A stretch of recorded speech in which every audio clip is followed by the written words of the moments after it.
Every single day I would chill with different people because I didn't think these squads that were already there wanted to fully take me in.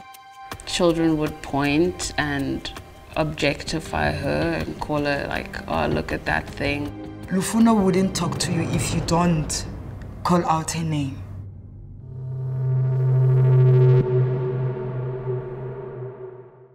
Each one, got to teach one. Let's learn from one another. Let's go.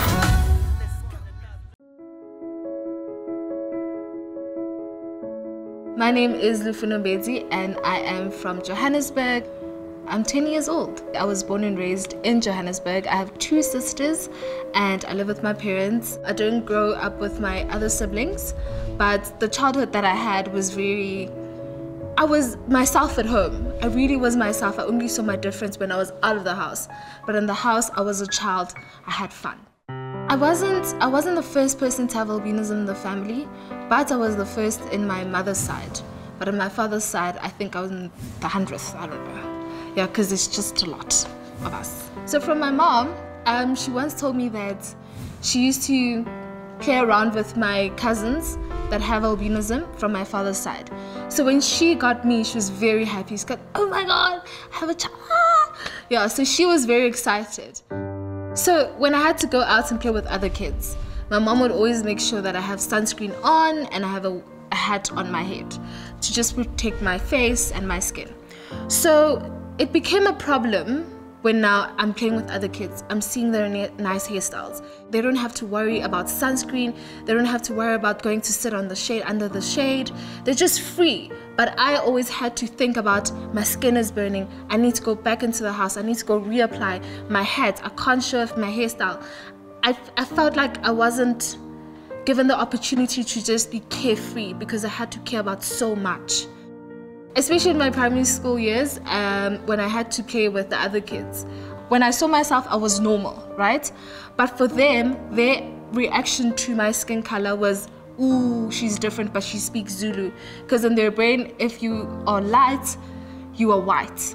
And you don't know how to speak Vernac and all of that. So that came a lot of isolation because they thought I was some different creature. Names that I was called by was Inkau, which means a monkey, Laswafi. I felt like school was my escape. Although I felt like people would say comments to me, but I really like school. From primary straight to high school and even college. I love school. All my holidays, most of my holidays were spent at school. So during break time, right, I didn't have a squad with me. You know how like every child would be like, I didn't have a palesa into me. Every single day I would chill with different people because I didn't think these squads that were already there wanted to fully take me in because, yo, that child, what's going on? We don't want to be seen with her, you know?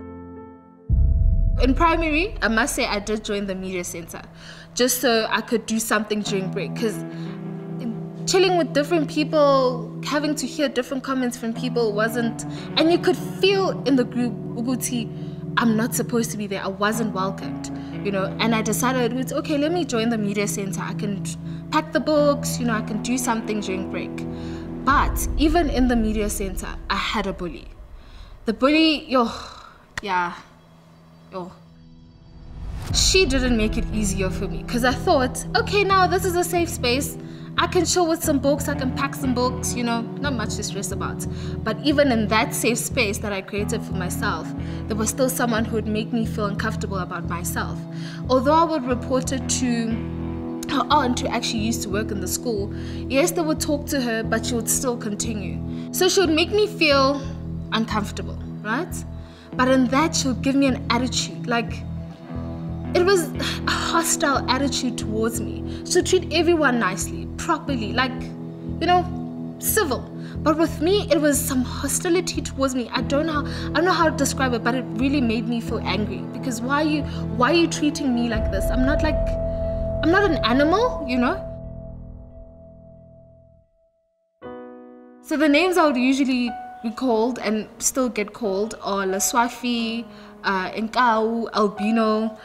And all these terms are really, they other us, they other me, you know. I'm a human being, I'm black. And I must say that it took me time to accept that I was black, because even in the black community, I was secluded. I was like not black enough. Some were very ignorant. Even with me telling them, don't call me that, they would still provoke me and call me that, because I don't know. I don't know what goes into a mind of a bully. I don't know. I remember this day quite well.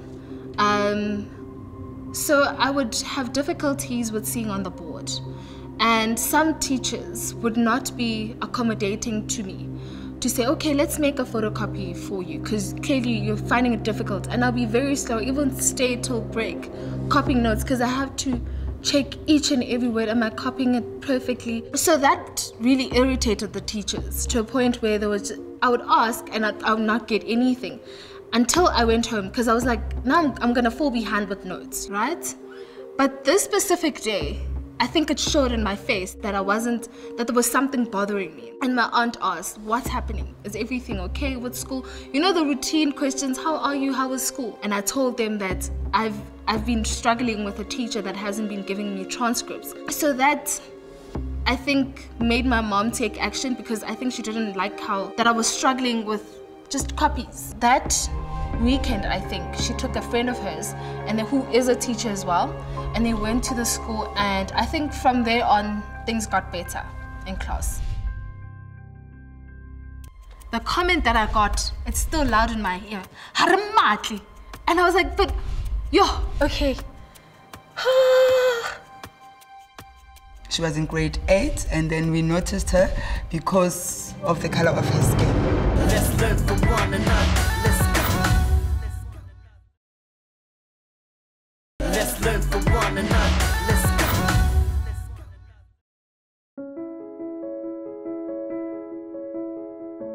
I met Faith while I was in primary school. I think I was in grade 6. They used to have a place where they would tutor children and kids that are doing maths and science, and I would go there to do my homework because it was quiet. And I met Faith there, and with meeting Faith, because all this time, I never had like a friend. I was just in groups, you'd just see me playing with other kids, but I never had a friend. We met in 2011, and she had come over to my house. We have a learning center, and she'd come over for assistance with homework. She like walked in, and she was this little thing, and she was so shy. I was there to help her with her homework, and she was really quiet. I didn't know who she was, yet she'd been there for like most of her life. So I thought that was really intriguing. Like, where have you been hiding yourself this whole time? So I felt like I could tell that she was kind of holding herself back. And I think maybe because she'd never been in an environment where people were looking beyond her skin color, I guess I kind of related to that in a sense, because for me, being on the opposite spectrum, being darker skinned, I had faced that, and it was interesting to see it from someone else, and I didn't want her to feel the way that I had felt, so I felt like I wanted her to come out of her shell and to really be herself, because there's nobody else you can be, and it's beautiful to be yourself. I think our bond, right, our friendship bond, was cemented around we understood each other. You know, we didn't have to explain each other. I felt so free with Faith. I didn't have to reaffirm who I am. I didn't have to explain, you don't say this, you don't do this, just treat me like this. I never used to speak to my parents about anything. And now having a friend that I can share experiences with, I can go out, I can say, I'm going to do this with Faith. It made me feel like I wasn't alone, you know, I wasn't navigating the world like an outcast that I was made out to be. I think there were times when children would point and objectify her and call her like, oh, look at that thing, or, you know, and not address her or acknowledge her as a human being, which was so bizarre to me, because children for me, are like a blank canvas, and they're these innocent people who are building their concepts and ideals based on what is fed to them by adults or what they see around them. And it was sad that they were picking up on all this negative energy that was being sent her way, and they thought that that was normal. I did feel like I had to be there for her and protect her, because I didn't really see anybody else being there for her in that way. My primary school career, I was being a child. I was not aware of my surroundings like how I was when I transitioned into high school. When I transitioned into high school, it felt like I was hearing the voices more. I was hearing and realizing that I'm being bullied more. Firstly, it's a different environment. I'm trying to adjust. And on top of trying to adjust, I'm being bullied for being different. I'm being stared at. And it just made my grade 8 very uncomfortable. Mazulu would always, she did not treat me any different. And this is why I like her so much. She did not treat me any different. Lufuno, she came eskolweni in between 2015 and 2016. She was in grade 8, and then we noticed her because of the color of her skin. Our uniform is blue and white, and then Lufuno was given a privilege of wearing a bucket hat, a white, to go nicely with the school uniform. And then during the assembly, she would sit under the tree so that she does not get too exposed to the natural hazards. So I would always wear a white hat, specifically a white hat, because it had to work with my uniform. I'm trying to give people an image of how I saw myself when I wore the hat. Like, I did not look like everyone else. Already my skin is different. And now when I wear a white hat, it attracts attention. It makes me look different. It makes me look like, I don't know how to describe it, but for me, wearing a white hat tamed my image. It did not do justice to how I saw myself. It became more evident that I was being bullied to me. I realized that I was being bullied more when it came to the LO class. You know, you have to run, you have to be in groups. That was the one subject where I really did not like LO, because it required me to try fit in, you know, try be accepted. When I was now required to get into groups for activities, when I approach a group and I say, I would get facial expressions. Non-verbal communication is very important, because now that's where you see if people really want you in the group or not. And you would hear in their voice, no, we are full, you know, we are full. Yeah, try ask them. Until I walked up to a group, right? And I was like, please let me in. The comment that I got, it's still loud in my ear. Haramatli. And I was like, but, yo, okay. That haramatli brought back all the memories when I was told, Asimfoni, we don't want her in our group. We can't be associated with her. It brought back all those emotions, and I broke down in front of the class. The teacher wasn't as supportive when I was walking out of the class. She sent us another student to come check up on me. She couldn't.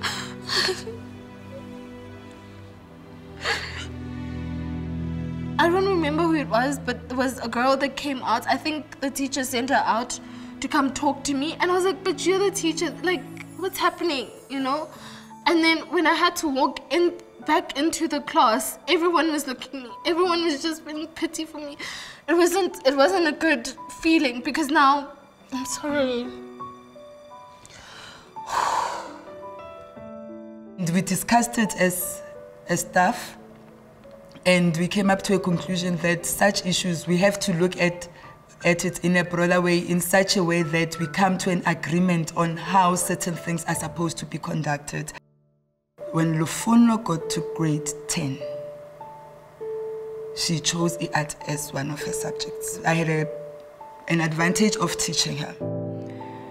And According to me, art has to do with the mind, the body, and the soul. When I say mind, body, and soul, within those three words that I said, I did not mention color. It has to do with the individual. Because remember, the color is what is outside. I realized how I would be free in the visual art class. I couldn't wait for a double period visual art class. I could not wait. Mazulu would always, she did not treat me any different. And this is why I like her so much. She did not treat me any different.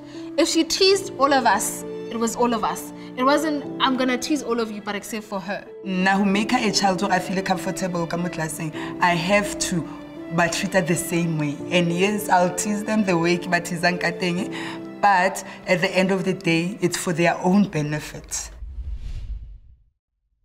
Other black children are taunting each other. Albinism, according to me, it's just a pigmentation. Let's learn from one another. Let's go. Let's learn from one another. Let's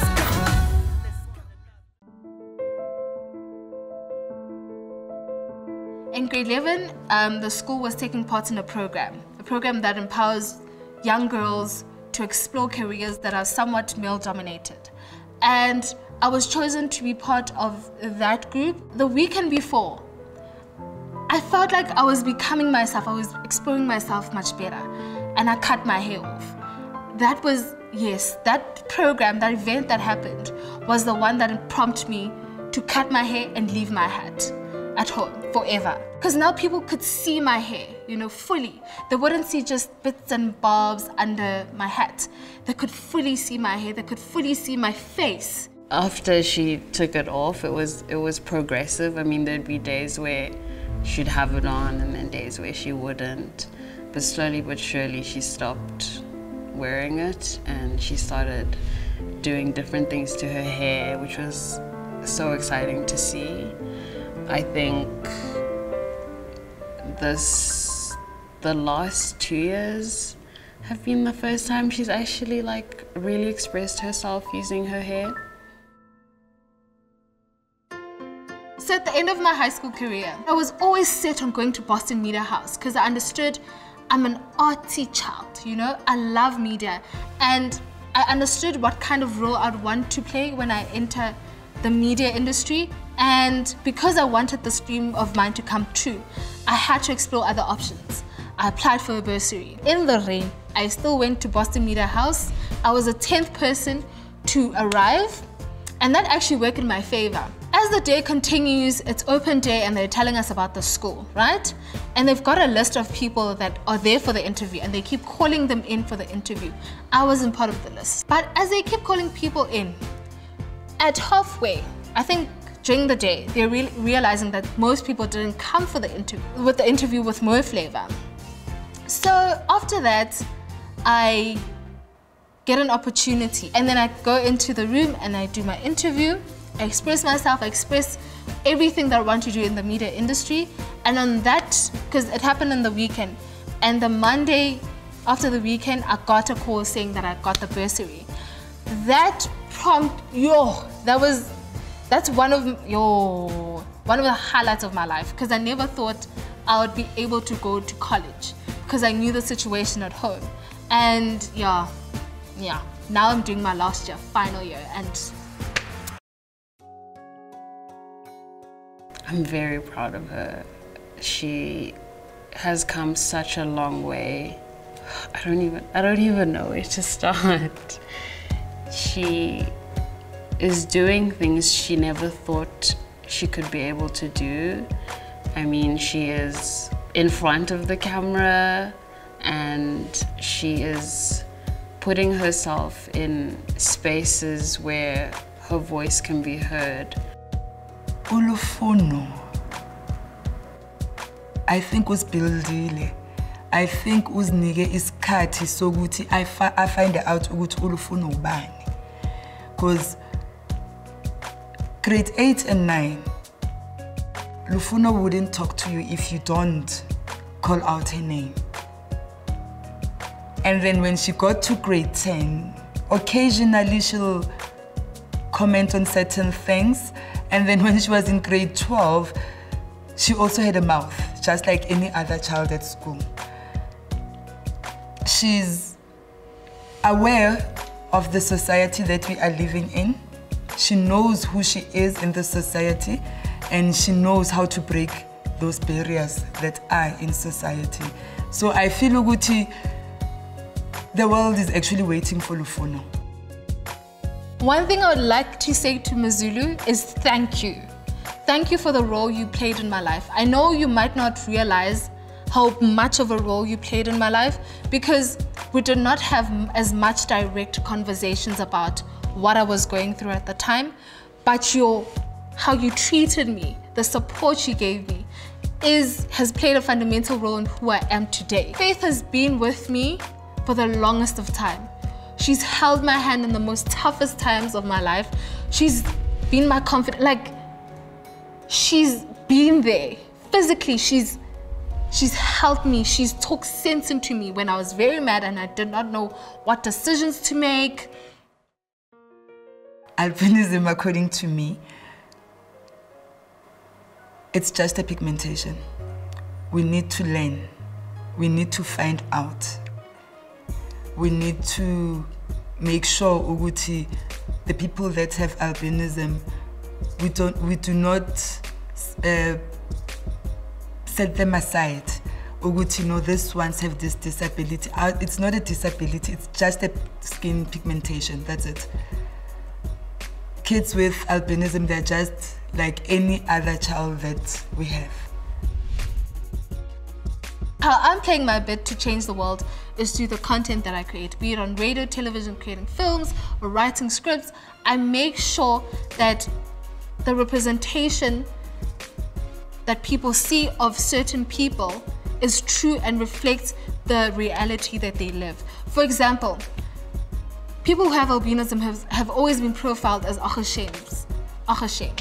Oh, shame, man. These representations that have been built for people who have albinism have always been, they've preconditioned people to feel pity for us when they see us, you know? And now that I have the opportunity to create films and create content, I make sure that whenever I have to bring, for example, a person who's queer, I make sure that they're represented in a way that they live their life.